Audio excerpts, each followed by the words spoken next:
When moving over to the HubSpot CMS, we've seen organic traffic increase, we've seen bounce rates decrease, pages per session increase. So definitely, when it comes to growth statistics, we've seen, in particular, email engagement skyrocket.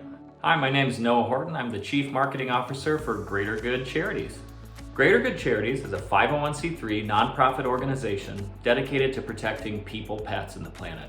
There's just not a whole lot of digital marketing tools that are built for the needs of nonprofits. We engaged with Cosmic to take a look at our use case and our needs and to identify what the most appropriate tools were that we should be using.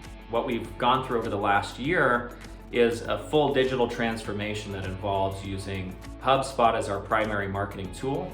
HubSpot has enabled Greater Good Charities to do something that most nonprofits only dream of, and that's to scale personalized engagement, to reach each and every supporter on the right channel with the right message at the right time. When it came to redesigning Greater Good's website, each of their programs had a separate domain, a separate entity, and we were able to bring it all under the same umbrella in HubSpot. We realized that with HubSpot, we could actually help Greater Good Charities implement the kind of technology that donors expect, the kind of technology that makes the communication really personalized. I'm confident with the time that we've been on the platform that we'll be able to continuously improve and create an experience for our donors that is very valuable and ultimately maximizes our impact in the world.